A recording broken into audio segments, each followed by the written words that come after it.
Quick story time. Um, y'all like when Anansi tells stories, so I'm gonna tell y'all a story. There was this young boy.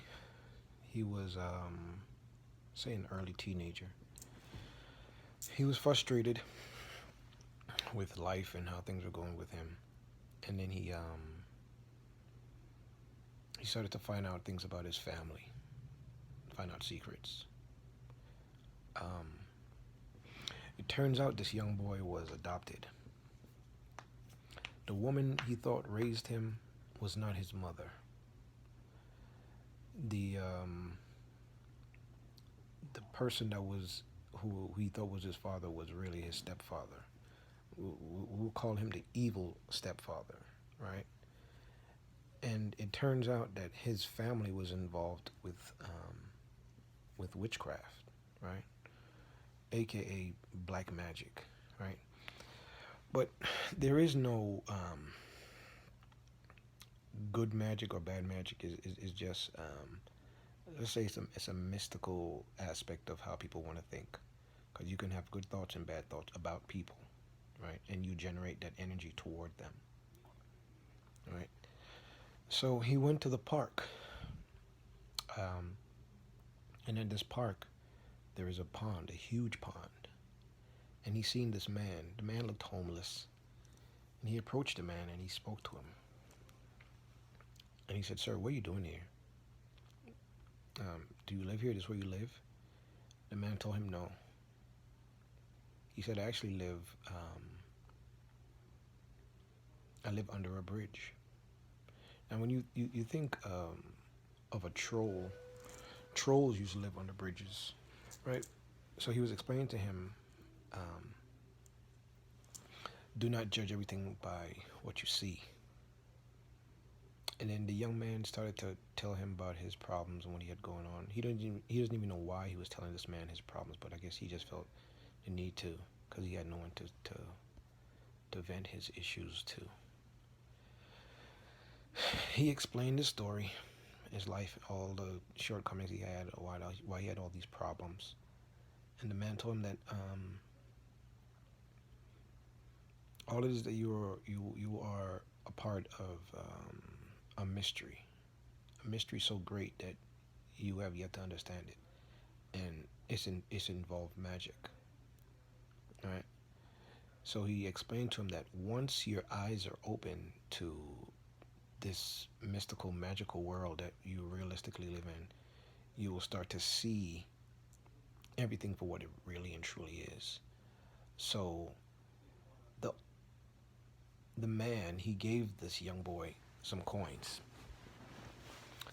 and he said, "Walk with me." And he walked with him to the edge of the pond, or to the edge of the lake. And he said to him, "If you truly want your eyes to be open to see what this world of magic is truly like, take these coins, speak into the coins, and throw them into the pond."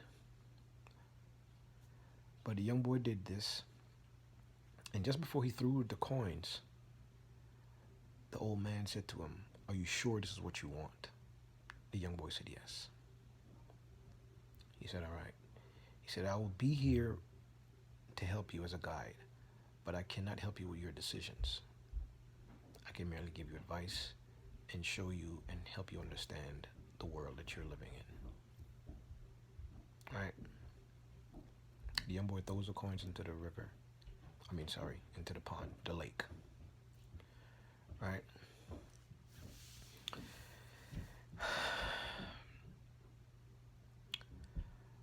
The old man said, "I'll be here um, every day just before the sun goes down. Um, if you ever have any questions and you want to speak to me, or you need advice, I'll be here to assist you." And the young boy said, "Okay." Went home, and the very next evening, he came back. He seen the man by the pond, and he immediately ran to him and he said, "Sir, um, when I was going home, um, near my house is a long, almost like a forest area before the housing area starts. And he said, when I walked past this one area, it was extremely cold. And this was a warm time of the year. And he said, it's not on a hill. So, usually when you walk down, you walk down a hill into, say, into a valley area, it would get cooler, right? But he said it was on a flat street, so it was not really, there was no depressions on the street or in the area that he lived. So the old man explained to me, he said, what you walked by was a portal, right? So a lot of times when you walk past areas where you feel like a cold sensation, that is literally a portal where some form of entity has came through. So he said to him, he said, so there are entities that walk on this plane? He said, yes, there are entities that walk on this plane. They may sometimes appear physical, but they're not. He then explained to him that you have people throughout society that give an impression like they are something that they're not. He said, do you have witch doctors who sometimes are today known as religious leaders? He said, you have extremely evil people who are now in charge of things, and they're usually in forms of government in high political positions. And the young boy was confused. He was like, so these things are real, like these people exist. And he said, yes. He said, what did you think? It was like the movies? The old man explained to me, he said, it is not like what you see in movies where witches and warlocks are behind a big pot and there's smoke and they're throwing things into it. He said, no, that's not how it works. It's far deeper than that. Far, far deeper than that.